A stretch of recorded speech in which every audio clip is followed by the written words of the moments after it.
नमस्कार, मैं हूं अजय। उत्तराखंड की खबरें बताएंगे आपको आगे। लेकिन अयोध्या में मंदिर का शिलान्यास होने जा रहा है।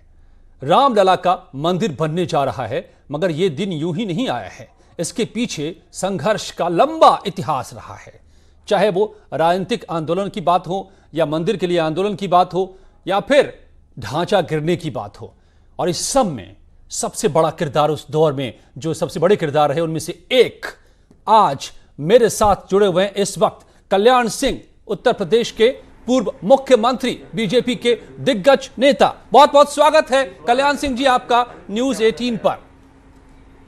तो शिलान्यास होने जा रहा है और आपने तो अपनी सत्ता गंवाई थी राम मंदिर के लिए।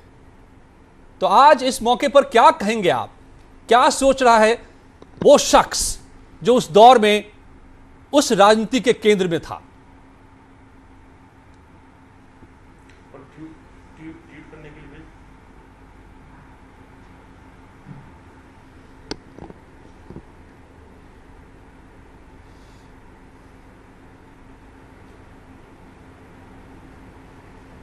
कल्याण सिंह जी,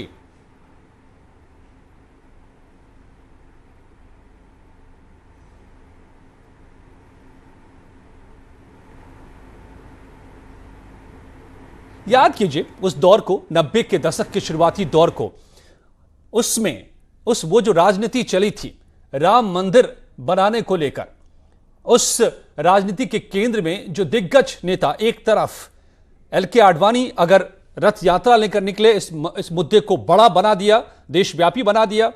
वीएचपी का आंदोलन अलग चल रहा था।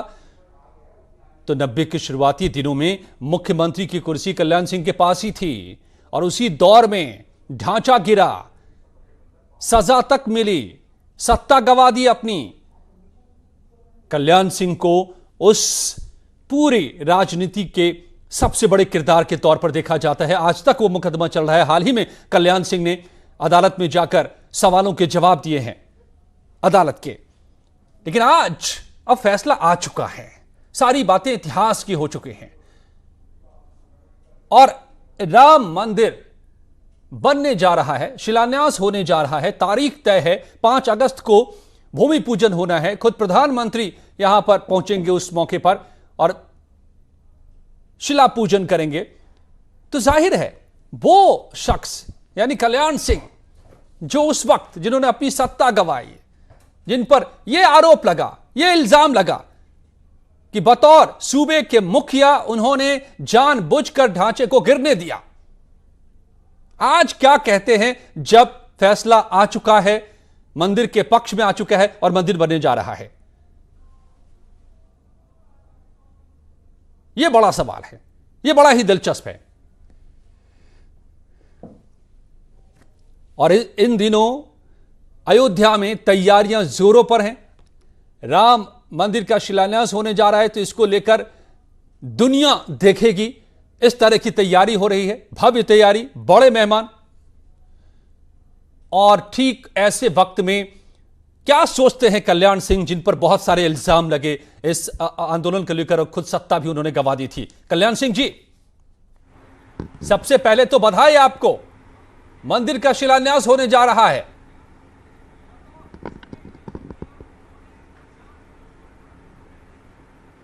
बधाई दिया जा रहा है, मंदिर का शिलान्यास होने जा रहा है। आप क्या कहेंगे?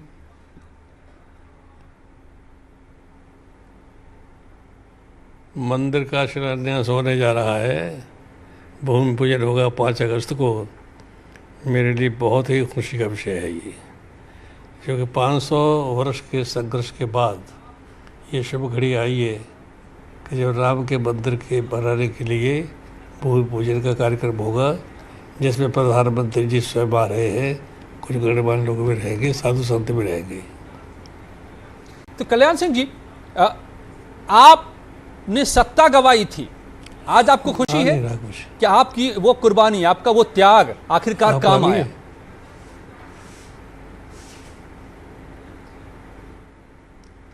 पूछा जा रहा है कि आपने सत्ता गंवाई थी, आपकी कुर्बानी, आपका त्याग काम आ रहा है, खुशी हो रही है? राम के प्रति मेरे मन में अगाध श्रद्धा है, और राम मंदिर के प्रति मेरी प्रतिबद्धता है। राम मंदिर के लिए या राम के लिए सत्ता मेरे लिए कोई बड़ी चीज़ नहीं है। सत्ता आती रहती है, जाती रहती है। आज मेरे जीवन भर की आकांक्षा पूरी होने जा रही है। मुझे सत्ता जाने का न तब गम था, न आज कोई मलाल है। मेरे खिलाफ सुप्रीम कोर्ट ने 24 घंटे की सज़ा बोली थी कंटेम्प्ट ऑफ कोर्ट को लेकर के, और 2000 रुपये का जुर्माना किया था। ये मैंने 24 घंटे की सज़ा भी काटी तिहाड़ की जेल में दिल्ली में, और 2000 रुपये का जुर्माना मैंने भर दिया है। इसके लिए मुझे न तो कोई दुख था, न आज कोई दुख है। क्योंकि राम मंदिर ये करोड़ों लोगों की आस्था का विषय है। मेरे साथ मेरे जैसे करोड़ों लोगों के लिए राम मंदिर का बनना उनकी आकांक्षा का प्रतीक है। वो आकांक्षा पूरी होने जा रही है। इसकी पूरे देश भर में गांव गांव, शहर शहर, कस्बा कस्बा, गली गली में बहुत खुशियाँ मनाई जा रही है। कल्याण सिंह जी, आप पर इल्ज़ाम ये लगा, आपने खुद बताया कि आपको सज़ा भी मिली और आज भी मुकदमा चल रहा है, अभी भी आपको सवालों के जवाब देने पड़ रहे हैं कि आपने बतौर मुख्यमंत्री अपना कर्तव्य नहीं निभाया, ढांचा को गिरने दिया। क्या आपको अफसोस है इस बात का?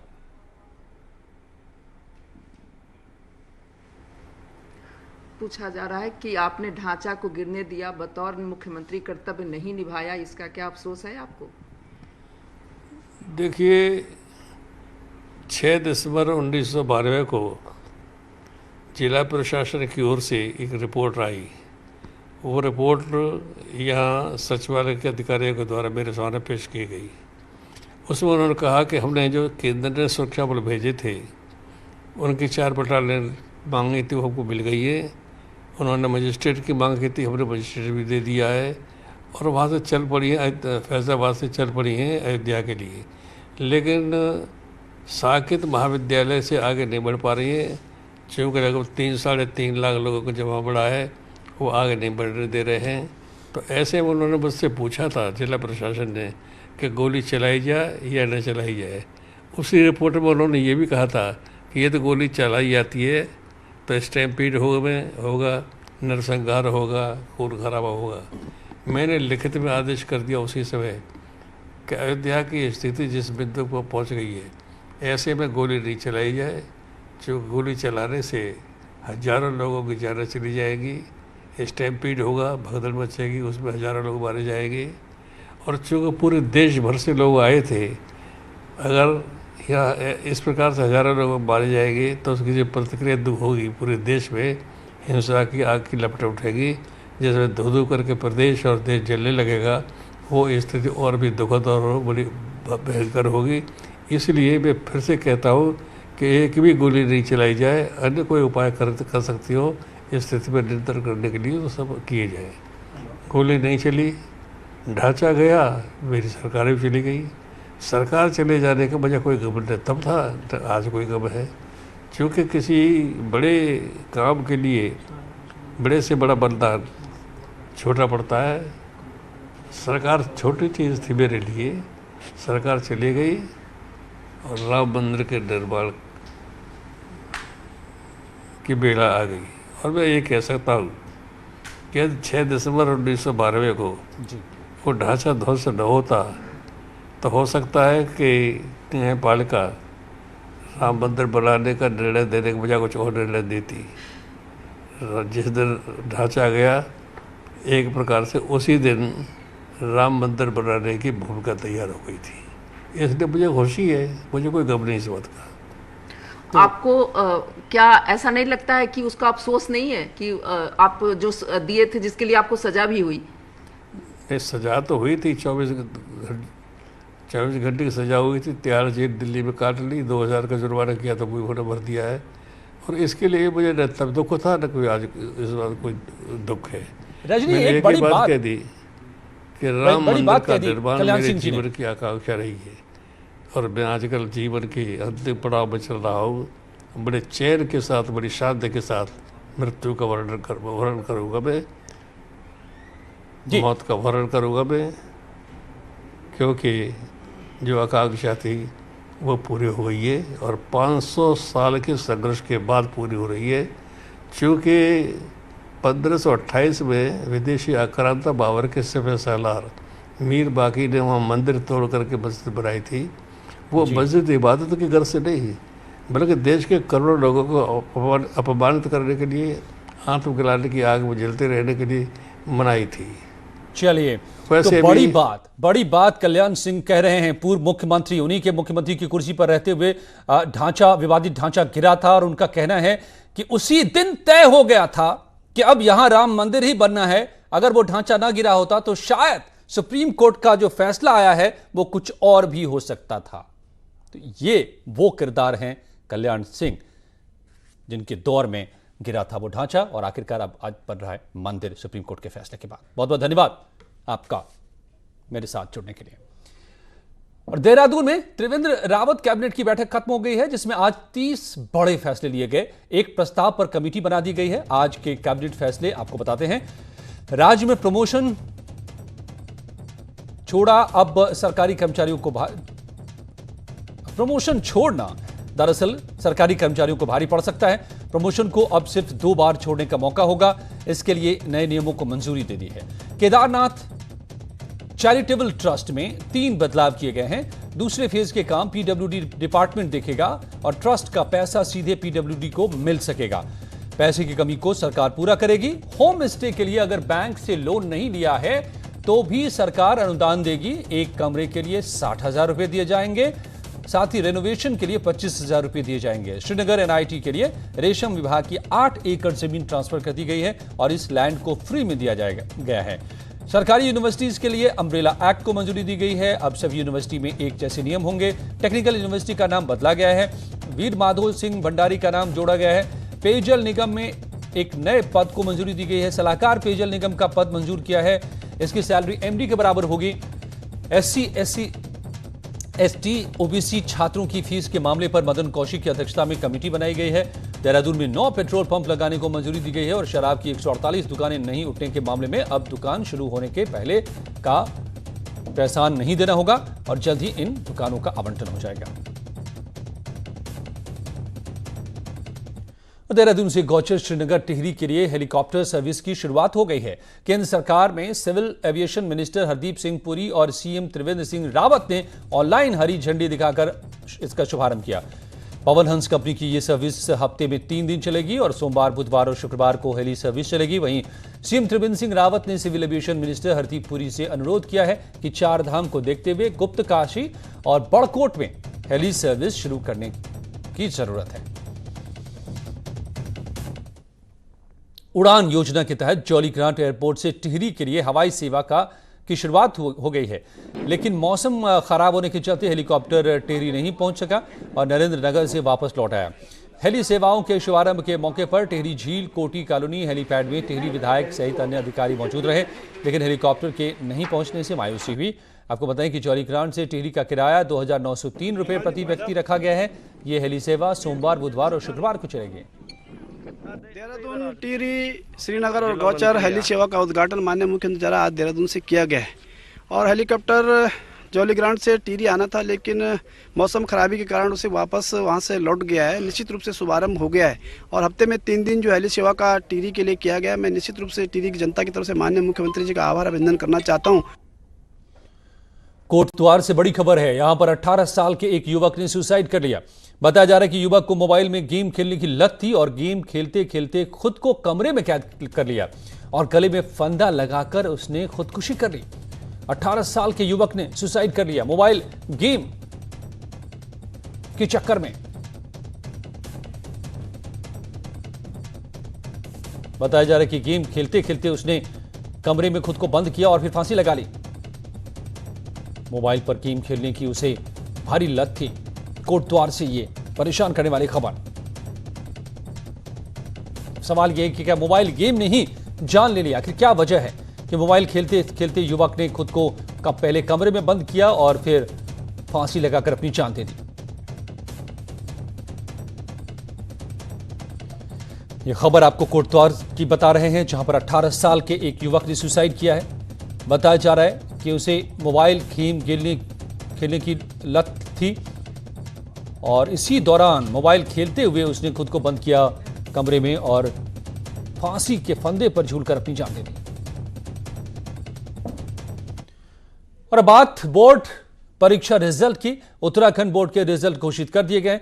हाई स्कूल में कुल 76.91% छात्र पास हुए।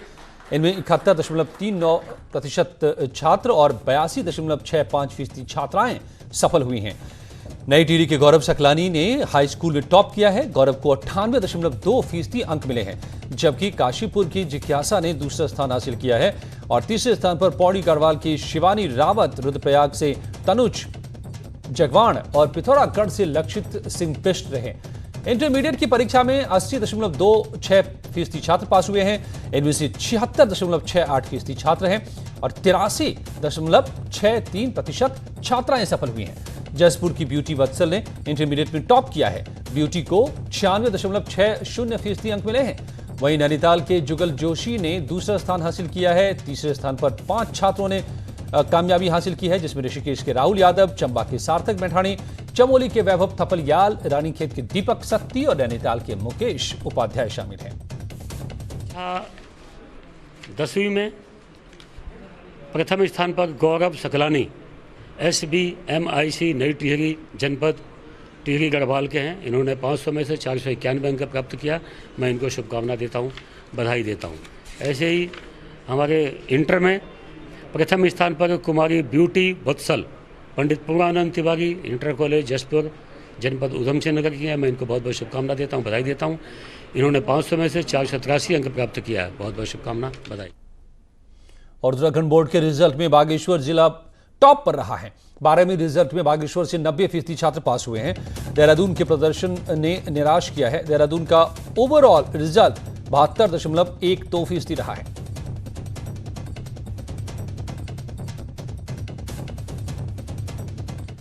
और हाई स्कूल के टॉपर गौरव सकलानी और इंटरमीडिएट की टॉपर ब्यूटी वत्सल ने न्यूज 18 पर अपनी सफलता का क्रेडिट अपने टीचर्स और माता पिता को दिया।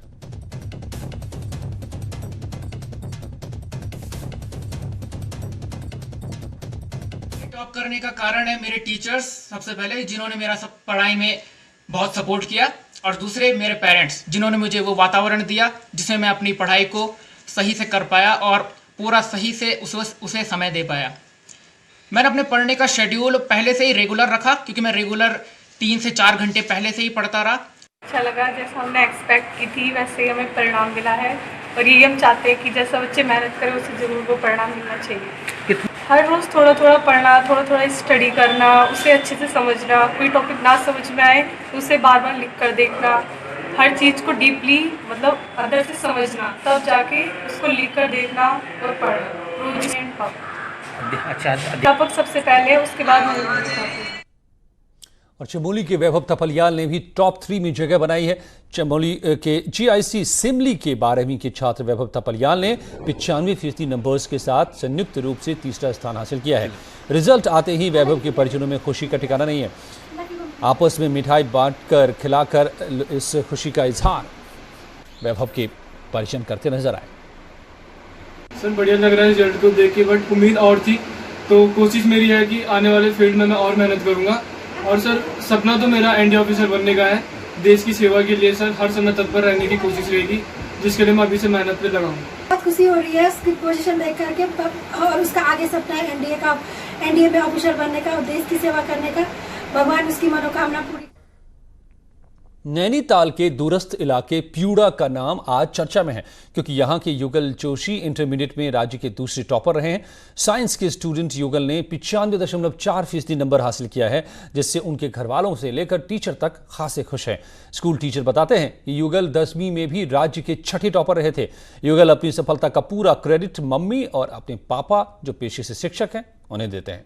मैंने इस वर्ष उत्तराखंड बोर्ड की परिषदीय परीक्षाओं में राजकीय इंटर कॉलेज प्यूड़ा से पढ़ते हुए द्वितीय स्थान प्राप्त किया है। मैं अपनी सफलता का श्रेय अपनी माताजी श्रीमती मीना जोशी, पिताजी श्री प्रकाश चंद्र जोशी तथा समस्त गुरुजनों को देना चाहता हूँ।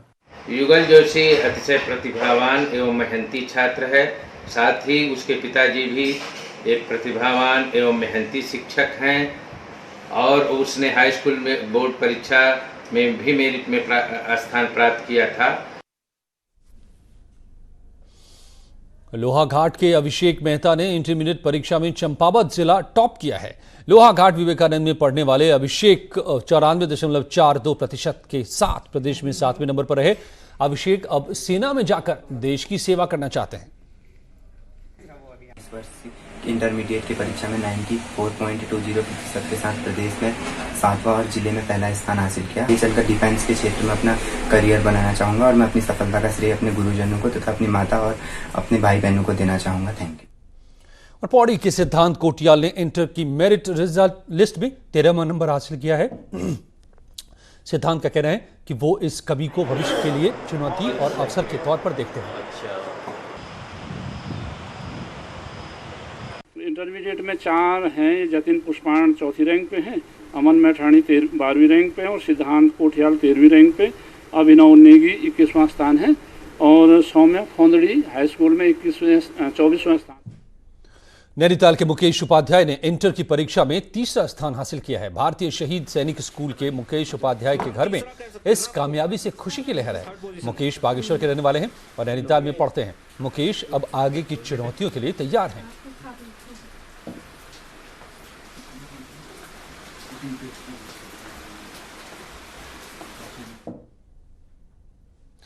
तो ये थी उत्तराखंड की इस वक्त तक की खबरें। आगे जारी है खबरों का सिलसिला।